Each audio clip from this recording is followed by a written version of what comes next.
Okay, I'm assuming everyone can see the presentation. As you will see there, we are going to be speaking about grief today. Grief is a profound topic, of course.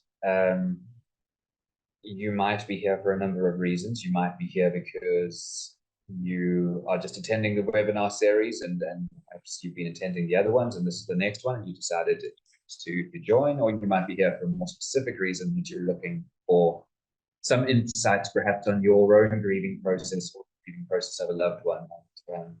Hoping if you are here for all three of those reasons, whether you're just attending or whether you're actually looking for something more personal, I hope that we will be able to speak to those needs. And the idea with this webinar is just to speak a little bit about grief, to explore a very common part of the human condition, but to kind of get back down to basics of it, because we have all of these ideas often, by the time we reach adulthood, and often the things that are most familiar to us we actually don't understand very well. And I think everyone recognizes grief, but grieving is a very normal part of life. But what really does it mean? What does it entail? What's going on for us psychologically? So that's going to be the first aspect of this webinar. And then we will also be speaking about how do you navigate your own grieving process, and how do you support loved ones who might be grieving as well. That is going to be the focus of this webinar. And yeah, it's a profound topic, and it is a topic that can elicit emotions, of course, and often uncomfortable emotions. If you feel those coming up, it might be grief that is historic. Sometimes grief comes back and surprises us. We've all experienced grief at some point in our lives. And if so, and you find yourself experiencing those feelings, just trust yourself to be okay, to feel it. You don't have to necessarily run away from them or suppress them. But the thing that typically works best with healthy emotional regulation is just being present with the feeling and trusting ourselves to be able to put the pieces together again and carry on. So this is not going to be a particularly, the point is not necessarily to invite you guys to share your own emotions, just because of the nature of the webinar and the interactive space that we're in. It doesn't necessarily lend itself to that. It will be a theoretical webinar, but of course, as we're speaking about theoretical things, the idea is you will be able to connect with first in your own life as well. Okay, so that is the basic premise of what we're trying to do here. I can recognize a number of names, so welcome back to those of you who have attended these webinars before, and perhaps there's some new people as well. Just by way of introduction, my name is James Sturdee. I'm a registered counsellor for psychology at the Health Professions Council of South Africa. I've been practicing in Durban and around Durban for the last 30 years, so myself a regional business school as well. Okay, so if you are ready, let us take a journey into grief. Now, let me preface it one more time. Let me say one more thing about it before we dive in. Grief is one of my favorite presenting problems to deal with in terms of my client base. And you might raise an eyebrow and think, are we dealing with a sadist here? That is not the case. To the best of my knowledge, I do not take any pleasure in human suffering, but I find it a very, very meaningful experience when people are struggling with grief, and it's such a human experience as well. So I don't see it as just pain and hardship and loss. I see it also as an opportunity for immense and profound growth and living in many ways as well. I think that's what death does so well, is it reminds us how to live again, and often we need those reminders. So I will preface it with that and say, yes, let's take a dive into it. Let's speak a bit about it, but also let's frame it as something that's not just about hardship, pain, loss, but something that's also about gaining something, growth, opportunity. Okay, good. I see we're filling up. We'll carry on, and you can join us. Okay, so let's start at the beginning. What are we talking about if we're talking about grief? So it is the psychological response to loss. As I've said a number of times in this webinar series, we're talking about our own human psychology. We're talking about thoughts, feelings, and actions. So it's our emotional, cognitive, behavioral response to a loss in our life. And that loss very often is death, but doesn't have to be death. It could be a loss of anything else. It could be change of lifestyle. an injury, for example, that we experience, and then our life changes as a result. We lose certain things. That might be one of it, one aspect of it. There's many different ways of thinking about grief. Essentially, it is our psychological response to loss, often death, but not necessarily death. This reaction can be to any type of loss. And as I said, there's many ways that we can lose things as human beings. And life is often characterized by the process of change. And with that change often is loss. And with that loss is grief, which is our psychological response to that change in our lives. It's a very personal and unique part of the human journey. So it's personal because it's unique to the person. It is idiosyncratic, we might say. That means that everybody has their own way of dealing with grief, and every relationship and every loss is kind of unique in its own way. And because that's that person or that thing affected us in certain very unique ways. So the presentation of grief is often a very personal process as well. So at one time, it's two things. At the same time, it's a very common, normal human experience to experience loss and grief, and for people to leave our lives, whether through death or for other reasons. But at the same time, as much as it's such a common universal experience, it's also very personal and unique at the same time. So you have this tension between these two phenomena. And that can be comforting, but also can be quite it can feel quite alienating for people. I know some people who struggle with profound grief often get frustrated by this idea that because we say things like, well, everyone grieves in their own way, sometimes it can feel like there's no actual manual for what it means to grieve. What if everyone grieves in their own way? How am I meant to grieve? How am I meant to be feeling right? A lot of the discomfort and the secondary layers of confusion or judgment we can have around grief is not knowing exactly how we should be feeling. And that's something we'll explore as we go through this. So one of the illuminative quotes about grief, something that kind of gives you some insight into what's going on there psychologically, is it's described as the price that we pay for loving.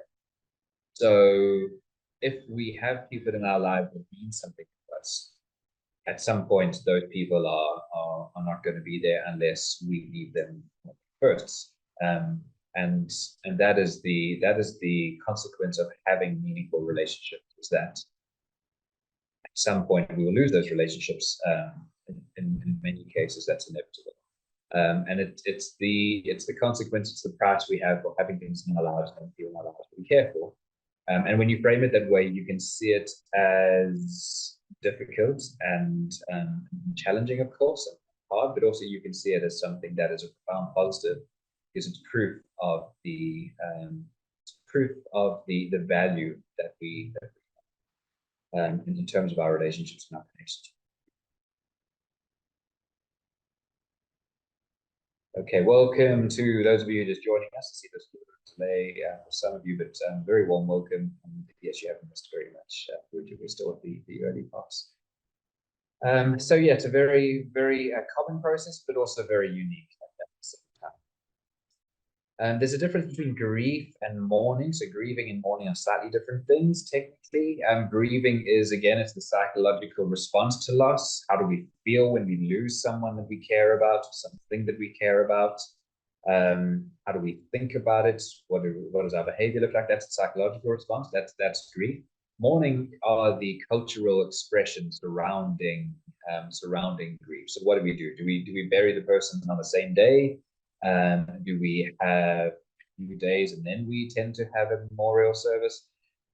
Do we have periods where we sit shiva, as it were, where families come and visit for a number of days? Or are there prayers that happen, after certain amounts of days and weeks? Do we do different prayers? These are different cultural and religious expressions of grieving, and we call that mourning, which is the kind of public cultural expressions of our grief. And these things often overlap, but they're different concepts. And so many of the cultural practices around grieving have evolved over time to the ones that have survived have been selected for, but often they're very helpful in allowing people to navigate the very, very difficult psychological experience of losing something that we care very much about, specifically at mourning, losing someone that we care about. a loved one, that very difficult experience. That these cultural expressions, religious practices and traditions around it are there to enable the healing to happen. They've kind of been selected for that through time. It's about acknowledgement a lot of the time, the ability to acknowledge. So often what happens, though, unfortunately, is that when someone loses someone who's very close to them, the closer you are to the person, often the more involved you are almost administratively in the loss and in the process of hosting a funeral. And that can sometimes distract the grieving process. It can stop a person from being able to grieve. And often what happens is there'll be weeks or months down the line and someone look back and thought, I lost this person who was that close to me, and I was never actually able to go through the grieving process in those public mourning experiences because of all of the administrative and social pressures that can put on people. So it's a challenging balancing act to navigate, but I always encourage clients of mine, friends of mine who have lost people in their lives to really make the most of those opportunities to fully express their grief in those early days. It's not going to be over them, but that's an important part of getting a certain process moving. And we'll speak a bit about what's happening there as we go through this. Okay, so again, it's not everyone grieves in their own way, but there are certain we can kind of pick out certain patterns typically that we can see with people, and often what that looks like is the grief peaks at around 6 months. That's not a fixed rule of thumb, but it's a general idea of what your grief might look like. That after 6 months, you're probably going to find the psychological reactions are as strong as they ever were. 6 months, yeah, it's a long time.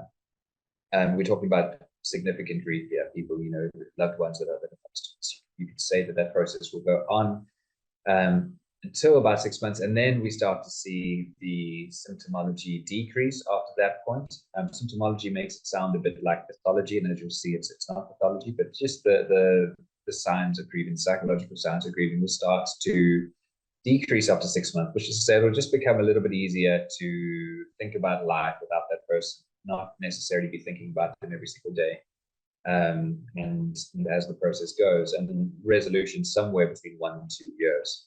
And again, it's not a perfect, once you're finished, you're finished. It's the type of thing that can come back, and it comes in waves. And it's like the tide. The tide comes in, but you don't see it coming in. You just see one wave, the wave goes out, and the next time the wave is a little bit higher.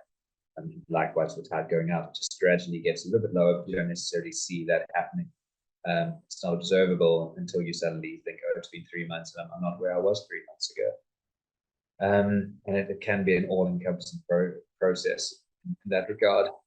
The way it often looks at the beginning, and one way of imagining grief is to say, at the beginning, it's just pretty much pain, right? It's bad moments for most of the days. The days are bad. Almost every day is bad because it's just trying to grapple with profound loss and pain, and all of the difficult, uncomfortable feelings that come with that. Over time, what we start to see is that in the bad days, there start to be more good moments, and more just bits of light where you can think a little bit more about what a future might look like. You can imagine being happy. You can imagine celebrating life again, not just weighed down by the heaviness of the pain. So you start to have these good moments in bad days, and then over time you'll start to have good days amongst bad days. There'll be few and far between, but there will be days themselves which are good, and then they'll be followed by. And over time, those good days will proliferate. There'll be more and more until the point where you're having more good days than bad days, and eventually there'll just be the occasional bad day, and then you'll start to just have good days with bad moments in it. So you can see how the process kind of goes through time. Something roughly like that. But obviously, these things are so, again, idiosyncratic. They're unique to people. So sometimes grief might not look like that at all. It might look completely different. But that's a template for what a grieving process might look like typically. And again, it's not psychopathology. So it's not a disorder. When people are grieving, we don't give them a diagnosis, give them medication necessarily.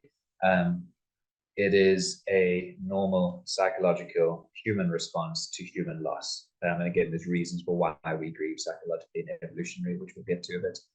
There is no diagnostics statistics manual category for grief. So if you look in the DSM, you will not find a disorder called grieving. it's seen as a very normal human response, appropriate human response, and that's important to remember as well, because sometimes we want to kind of wish it away, but that's not helpful or sometimes even possible. Okay, so a few basic thoughts about grief and grieving. Again, similar to the idea about grief being the price that we pay for loving, you can think about grief as the dent that absence leaves in our lives. So that means that our grief is going to reflect who that person was to us. Let's speak about it as a person. As I said, you can think about grief loss in many ways. It's really helpful to think about losing something inanimate or a lifestyle, something that you had available to you don't anymore about grief. That's all very helpful, but I'm going to kind of shift the focus now, speaking a bit more about losing a person or even a pet. That's certainly grief in its own way. And the point, so to kind of dial in on that, the point would be that the nature of that relationship would then determine what that grief looks like. So someone who we perhaps went to school with, maybe we were friends 20 years ago, 5 years ago, whatever it might be, but not very close now. We have very little day-to-day interaction. We hear that they've passed away. We're going to experience feelings about that. It's going to trigger some type of emotion. Very different from someone who we share a household with, or a close family member, or a life partner, a child, a parent, someone who's really, there's a future there, and there's a present and future and a history. There's connection on a day-to-day basis. That grieving process is going to look very different, because that loss is a very different type of loss. So it's the dent that's there, and the more meaningful, the more the relationship means to us. The flip side of that is the more severe, the more intense that grieving process is going to be. Another helpful saying about grief is thinking about it like breathing. So if you see it as something that is normal, as breath is, and more than normal, important and necessary. If you see grieving as important and necessary, you can visualize it metaphorically like breathing. And often what people do is, when they're grieving, they try not to grieve because it hurts too much, it's too overwhelming, or they're kind of listening to bad advice, such as be strong or get over it. They would want you to be happy. That's something that people say a lot. There's truth in that, but that can also be just a way of kind of rushing, trying to rush ourselves along so we don't feel what we need to feel. And so instead of allowing the breathing to happen, we try to hold our breath. And through that, by denying the grieving process, we actually then do quite a lot of harm to ourselves. And that can be a lot heavier than actually just allowing grief to happen and prolong and complicate grief as well. So processing death doesn't come naturally to the human brain. Our brains did not evolve to understand what death means. Like so many things our brains have come to understand over time, we can be quite good at it. Our brains didn't evolve to understand the universe. We've done pretty well at that. Our brains didn't evolve to design airplanes. Or to write papers on quantum physics. We've done pretty well at that as well. So it is possible to kind of take these old brains that have evolved and apply them to these more philosophical questions, right? Of what does death actually mean? Because our brains they have these very there are these actual neurological pathways and processes that happen when we are in a relationship with someone. And we're constantly orientating ourselves to that person, time and place. They're in our lives, time and space, I should say. They're in our lives. We're used to seeing them. Our brains kind of have these expectations. All of a sudden, if a person isn't there, our brains find it very hard, just on a very basic neurological level, to make sense of that. And that's the kind of the shock that comes with grief. Is what? I mean, they were just here and now they're not. What does that mean? Religion has tried to step into the gap there and answer so many questions for people, and for some people it answers adequately, for some it doesn't. That's other questions that can come up, existential questions that are raised when we grieve. But it's not a natural process of saying, okay, this is what happens. And this is why we have these cultural and religious practices around grief, the mourning practices, as well as it's a way of trying to coach our brain into understanding, okay, this person that was here, they're not hearing. And that takes time. Our brains can do it. We can come to the point where we can recognize this person is not coming back. That's acceptance, right? This person is not coming back, but it takes time to get there. It takes acknowledgement, facing that reality And that is the challenge of grief, is the pain that acknowledgement comes from. This is what I often think about acceptance. Acceptance is not the end part of grief. In many ways, acceptance is right at the beginning of grief. It's only once we really accept it that we are faced with the full weight of the pain that can come with that acceptance. And then, healing. Healing is not about not hurting. We often get this wrong as well. We think, well, I need to heal, which means not hurting. But actually, the healing process is often punctuated by pain itself, and by just being there with the pain, we allow healing to happen. So when we think about grieving, essentially what that is it is a long-term process of healing from a psychological wound, in this case, loss.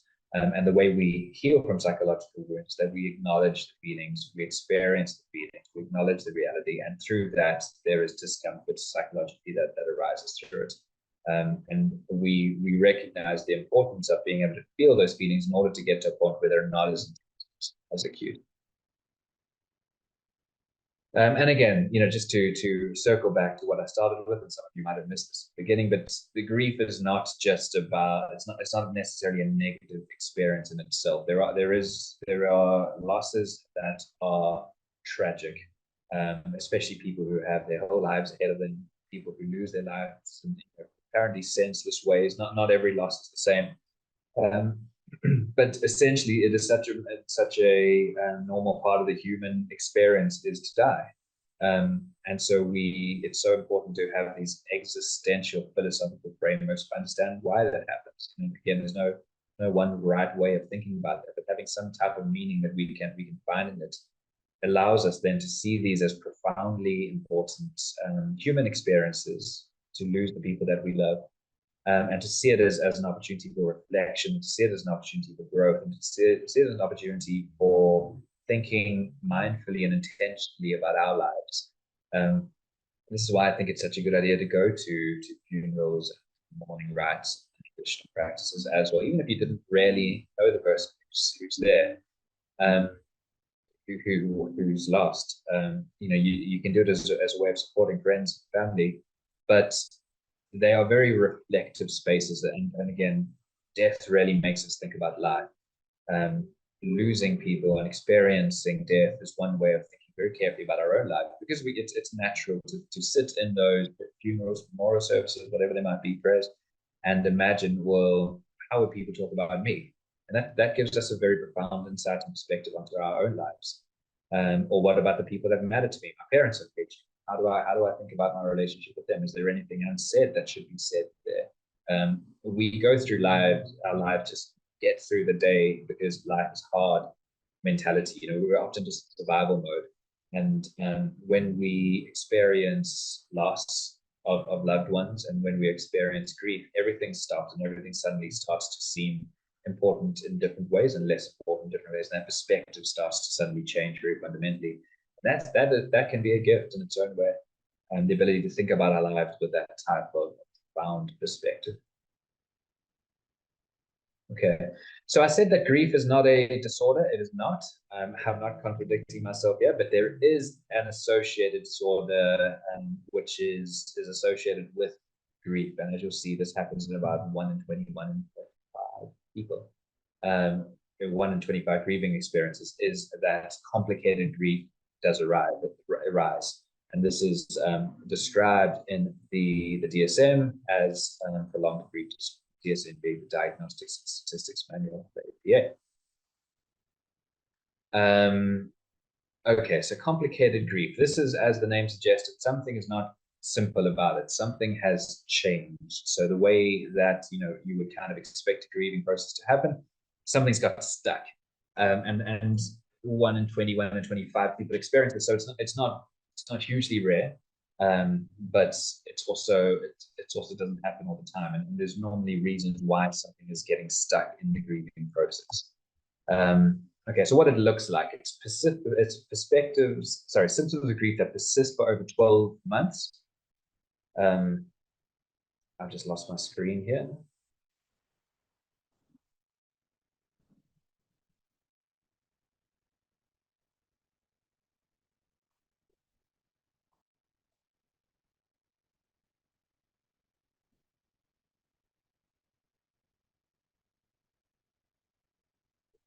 Sorry, guys, are you still with me? I've just had a bit of a malfunction on my side. I hope that you're still hearing me. Share again.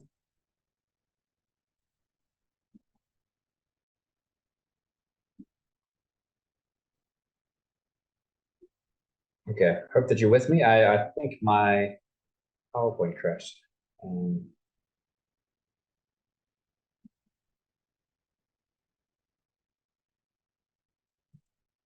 me just have a look at this.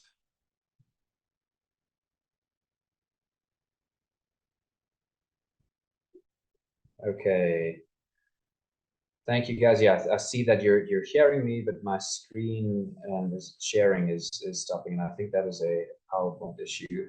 I put it back on again. Let's hope that it works. Let me know if we have any more losses there, losses of connection. Okay. So it is symptoms of grief that persist for over 12 months. So that's a year. If you are experiencing these types of symptoms over 12 months, and these symptoms will include things like just the inability to actually accept the loss. This is normal, as I said at the beginning of a grieving process, to find it very hard to come to terms with the loss. If it's happening over 12 months, this is a sign that prolonged grief disorder might be a diagnosis. Emotional detachment from others since the loss. So again, this can happen. Grieving can be a profoundly lonely experience. You feel separated from other people. Again, if it's happening over a certain amount of time, then that suggests um, something akin to complicated grief is happening. With that, of course, comes loneliness, identity disturbance. So who am I? Who am I after I've lost this person? And what is it? How do I define myself? How do I think about who I am? It's hard to imagine my life after I've lost him. This is a big one as well. I can't think about my future, who I'm going to be, or what I'm going to do after I've lost the person. And everything can start to feel very meaningless as a result. Again, to kind of go through all of these processes is not abnormal in its own way, but complicated griefs, when they persist, we struggle to resolve them, and they stay with us, plague us. And as I said, it happens in about 1/21, 25 bereavement cases. So not very common, but also not very rare. This is complicated grief, and there's often reasons why complicated grief is happening. There's reasons that can precede it that make it more likely. So first of all, the type of loss can be part of it.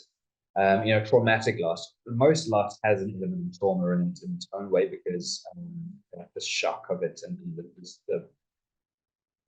the horror of losing someone that matters to us, that can be quite traumatic in its own ways. But in this case, we're speaking about acutely traumatic experiences such as suicide or homicide, really bad car crashes at all, just the really kind of unnatural deaths, as it were. That can lead to complicated grief, because suicide, raises so many questions and kind of shakes everyone, and there's all sorts of secondary layers of feelings people can feel in terms of guilt, anger, and everything with it. So yeah, the nature of the loss, whether it's traumatic loss, that can lead to complicated grief. Enmeshed relationships as well. So relationships that perhaps weren't defined by clear boundaries between people who were very enmeshed. There are elements of codependence, their identity blurring going on there. And then one person dies, that leaves the other person often really struggling to make sense of who they are and what their life is worth, and what their life means after that. And then presence of other disorders. So with all adversity and hardship in life, the way that we deal with that is very often directly related to where we are psychologically when that loss is visited upon us. So what is the foundation that we have for dealing with the hardship and loss that comes? You can think about it, if you're kind of hopping along on one leg and you've got both your arms tied behind your back, and you've got a blindfold on, and someone comes and they push you, you're going to fall over and be completely bereft. Whereas if you're kind of walking on the street, both feet around, arms free, you're looking around, someone pushes you, you're going to be a lot more stable. And dealing with adversity is the same. What is our psychological footing that we begin with before that adversity comes? That is a lot of the time going to determine how we're able to deal with the adversity when it does come. So another way of saying that is, if we're in a healthy place psychologically, if we're taking care of our own emotional needs, if we're emotionally well, we're going to experience all of the pain that comes with loss, but we might be able to manage that pain, trust ourselves, to trust our defenses and our resources to be able to be resilient enough to navigate it. Okay, so I'm sure you guys would have heard of the stages of grief. It's one of the kind of cliches of grief that has permeated popular discourse a lot. The denial, anger, bargaining, depression, acceptance as they go. You know, these are very common stages of grief. Kubler-Ross actually developed this when she was dealing with hospice patients, so patients who had been diagnosed with their own cancer and they were facing their own mortality. What stages did they go through as they were facing their own death? But it can also and has also been applied to people who are experiencing grief and loss, and going through these different stages. And you know, as you see from that graphic there on the side of the screen, we expect it to be this very linear process. We start with denial. I can't believe this happened. We're angry. How could this happen? How could this? You know, why did God do this? Bargaining, and you know, wish that it could be different. If only I'd done this. All of the what ifs. You know, the what ifs are such a key part of this inability to accept. This, you know, our brains are bargaining. They're desperately trying to search for some type of way of coming to terms with death and the loss. You know, then depression and then acceptance is kind of, you can put them inside different orders, but somewhere along those lines. But really, what it looks like in reality is we kind of go from one to the other. And one day we have all of them, and one day we have just the anger. The other day we have no anger, but we have denial and depression. And then we accept for 5 minutes, and then 5 minutes later it's back again. This is the messy nature of what it means to be a human being, not these kind of very nice, clean cut models. But yeah, sometimes knowing that these different stages are part of the grieving process is comforting in its own way. It goes back to the point of saying, yes, everyone grieves in their own way, but there are these common personal experiences we all have in grief, and sometimes just being able to take some comfort in that is helpful in its own way. Okay. And then that's the classic one. There's new models all the time that are adding on different stages to these, and again, they just kind of give us different ways of thinking about these grieving processes. You know, shock and reconstruction and meaning and hope. All of these you can kind of read up as well if that's something that interests you.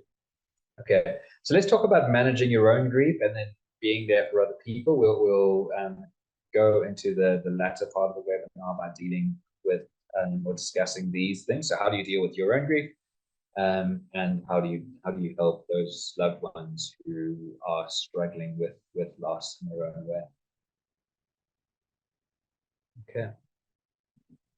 Okay, so of course talking, truism, talk about it, just talk about it. It's so hard to do because when we talk about it, it's real, and it sucks to talk about it because it hurts, and we'd much rather just look at TikTok or go for a run, go to sleep, or just get involved in some work project. Talking about it means you actually have to feel the difficult feelings. But there's something profound in the ability to speak through your feelings of loss, because in that you're part of you're allowing your brain to catch up. It's a sense-making process. You're allowing yourself to start to make sense of something that can feel completely that it just lacks any kind of sense, or it doesn't make it seems so confusing. Once you talk about it, you're making sense of it. You're at least beginning a process, or taking forward a process of making sense of it. But you're also feeling, you're expressing feelings, and that's a profoundly important psychological experience. So being able to talk about it, you might have the social support to do that. You might find people in your life are not adequately equipped for that. So then you take a professional route, and grief counseling can be very effective as well. So this is just a really basic tip that's so important, is just being able to talk these things through. Isolation. As I said, grief is a very isolating experience because it seems like no one else understands what we're going through, and everyone else, life goes on, right? You're dealing with the most profound loss you've ever experienced, and it feels like your world has ended. But then out there, people are still shopping, and they're still planning their holidays, and they're still talking about their kids, and they're still watching their TV shows. Life goes on, and that can be a really alienating, isolating experience. And the tendency most people have is to withdraw. So I don't want to be around that and be reminded of how everyone's life is going on. I just want to be in one space because then I don't have to deal with all of that. I don't have to deal with everyone's confusion of how to deal with me as But through isolation, you exacerbate that loneliness, of course. And so finding people, being able to go out into society and go into social spaces on your own terms, and then withdrawing if you need is healthy as well. Just being able to, challenge the impulse to just completely shut up and hide, but recognizing that through social interaction, through connection, people, through support, you are also starting to facilitate your own healing, and feeling like you're kind of getting back into the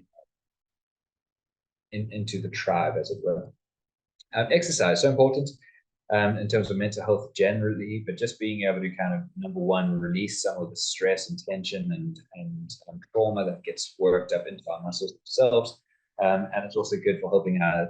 It brings clarity, it brings creativity and problem solving as well, and it brings perspective and hope too. It brings a mood lift too, and through all of that, we can start to get a bit of sense of perspective in terms of what this loss means, the bigger scheme of our own lives. So exercise so important in that respect as well. Setting your memory to work. So celebrate the person. So often people want to avoid it because it hurts too much, so the pictures disappear. They stop talking about them, they stop remembering them. The birthdays come up, you kind of grit your teeth and get through it, and then you move on. If you allow your memory to work, that means two things. It means, number one, you're going to feel the pain of it. But the second thing is you're going to give yourself permission to celebrate that relationship and to acknowledge what the relationship means. It comes at the price of the pain, but through that feeling, healing happens. And it opens up meaningful ways to honor someone who meant something to us. Grief is really acknowledgement. It's rare at the work of grief. The core of it is acknowledgement. It's just saying, this is what I've lost. This is what it means. This is how it feels, and just directing our attention to that really difficult reality. And that doesn't happen naturally. That requires engagement. We have to create spaces in our lives where we can grieve. And grieving doesn't have to be a full-time job. You don't have to, like, as I was saying earlier, you might find the symptoms peak up to 6 months and they recede to about 2 years, generally speaking. But it's not to say that you need to be grieving full time through that, but just being able to carve out spaces in our life where we can wrestle with the loss, we can acknowledge it, we can engage with it, even if it's half an hour a day, 5 minutes a day. And just that moment that we have to allow processing to happen is so important with grieving, because very quickly our lives start to come back as well.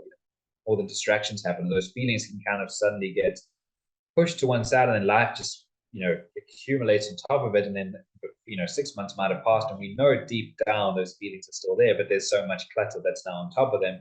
What is it really worth going back right now? How weird would it be to be grieving after 6 months? Let me just rather carry on with things.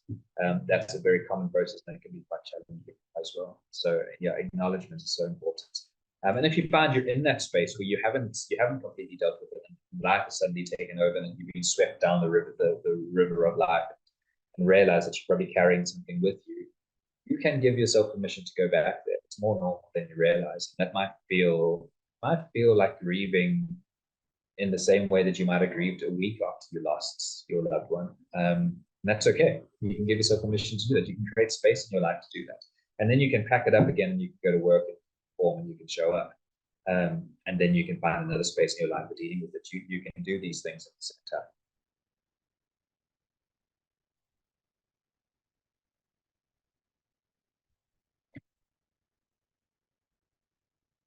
Okay. So how to help someone who has lost. This is often where we feel so helpless. And often we put so much pressure on ourselves to be a certain way for people who have lost loved ones. And it's often, there's no clear social manual for how to do this, right? We kind of have ideas, but there's no clear, there's definitely not something we taught at school. And if a friend of ours loses a loved one, what do we do?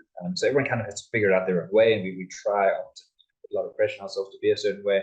And people who, and not say the wrong thing, right? So much pressure not to say the wrong thing. And people who are grieving often, that can be quite difficult on them as well. They're aware of all of the dynamics that are happening there. So just a few thoughts around it. Number one, the grief belongs to the griever. So follow his or her lead, give them space to authentically experience what they need to experience after life.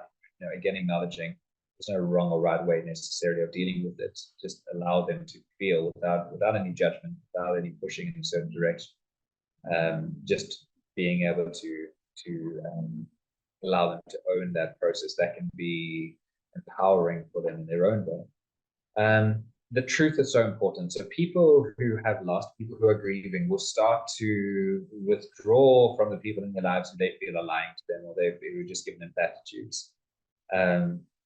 And we often want to do this because we want to take pain away. Right? So they're in a better place. And people often say that, and people who are grieving say, how do you know that? Bring me in comfort. Stick to the truth. So it'll be okay. You don't know that. You don't know if it'll be okay. I mean, it probably will, but you don't know that for sure. Sometimes it's not okay. And it definitely doesn't feel like it's going to be okay when someone's going through this type of thing. So just being able to say, yes, right now is hard. I know it's hard. I'm here for you. Feel what you need to feel. Don't put too much pressure on yourself. Just sticking to those types of present, mindful acknowledgements, as opposed to trying to make these guarantees to this person that they're not going to believe and they're going to start to resent, that you're kind of trying to push them along in the grieving process. And this is the pressure we feel, right? This is why so people feel powerless in the face of grief, because there's something there that is fundamentally unfixable. You cannot change the loss. You cannot take away what they're feeling. And being able to surrender to that is really profound. And it's humbling, but it's quite freeing at the same time. It's just to know this is not something that you can change. You can't fix it. All you can do is just be there for them. And that in itself is worth so much. Is worth so much to someone who's grieving. Just knowing that if they need to, they can pick up the phone and you will be there.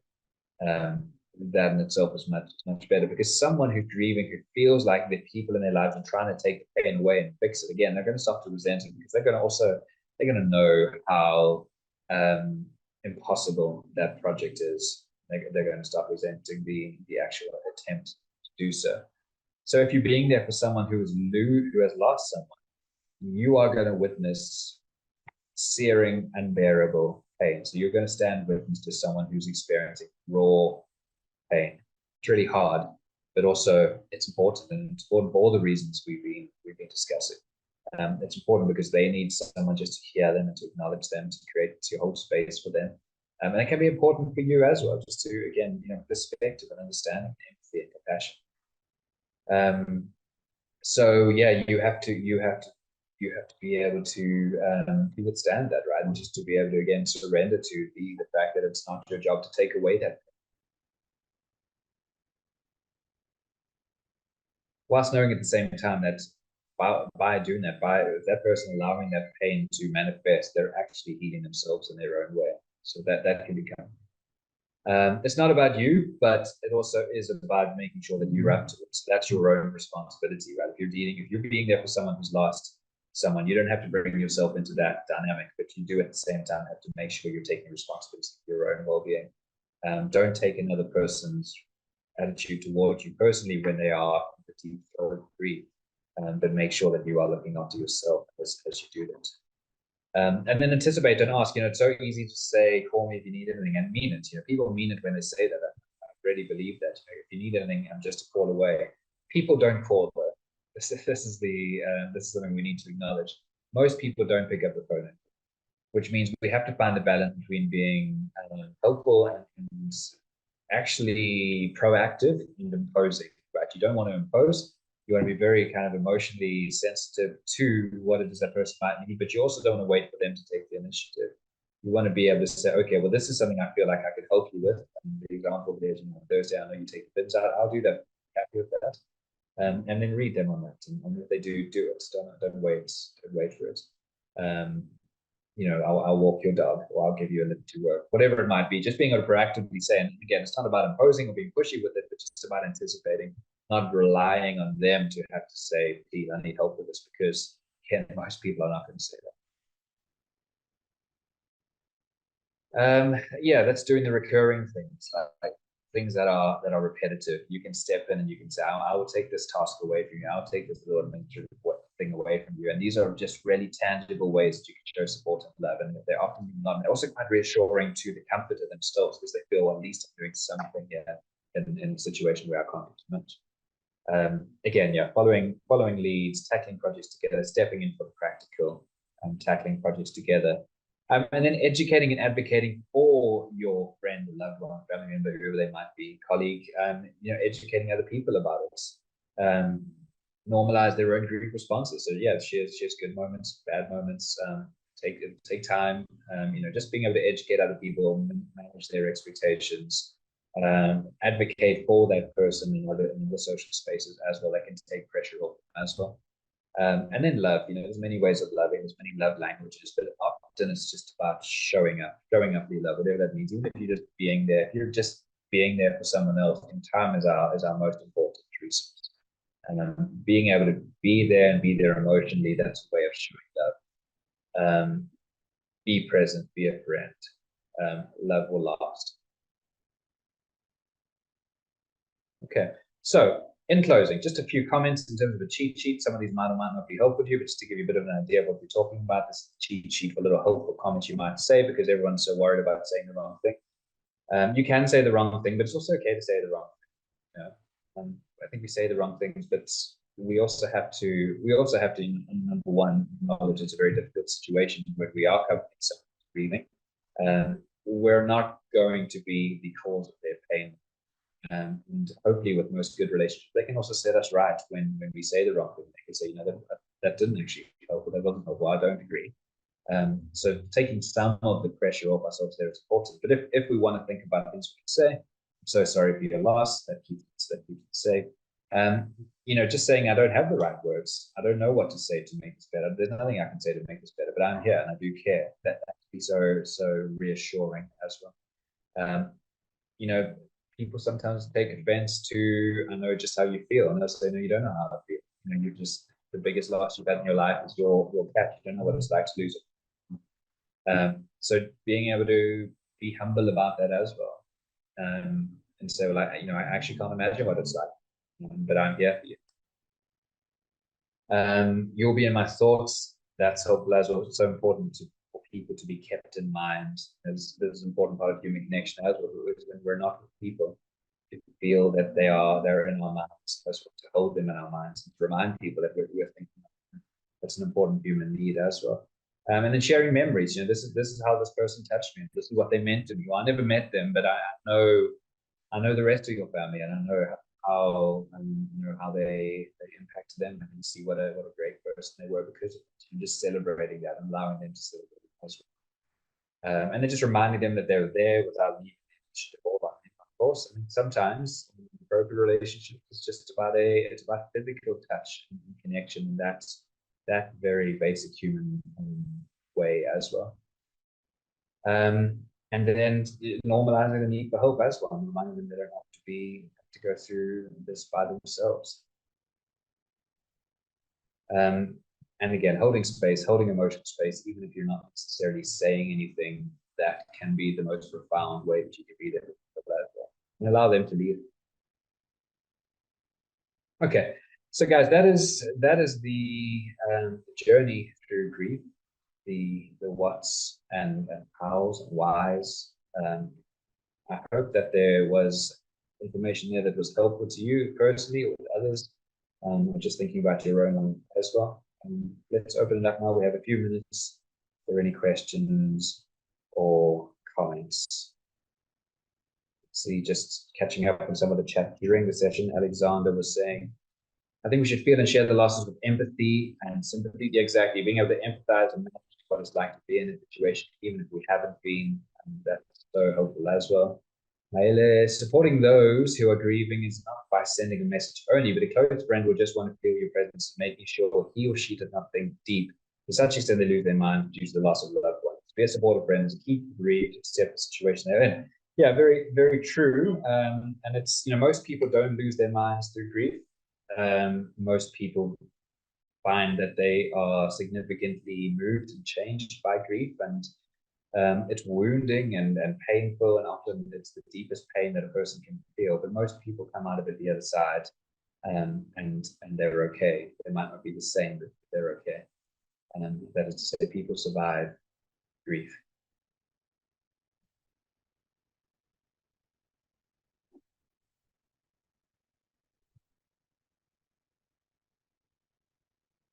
Any more questions or comments?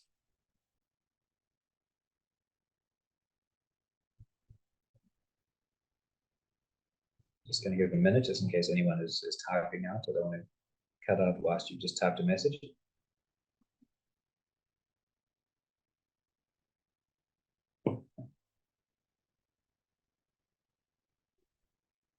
Okay, guys, I'm not seeing any more, so I am assuming we are all good on that.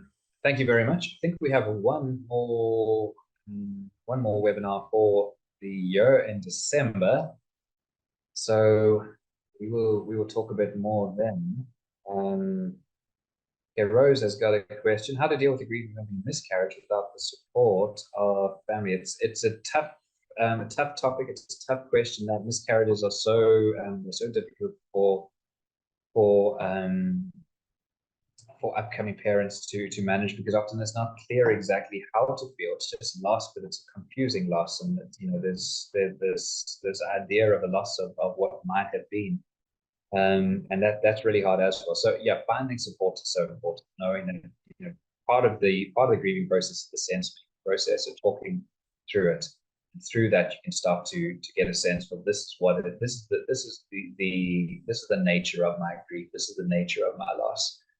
Because sometimes we won't be able to turn to certain social supports, and family won't be able to be there, or we choose not to bring them in. And being able to find some support, some ways of through growth is so important.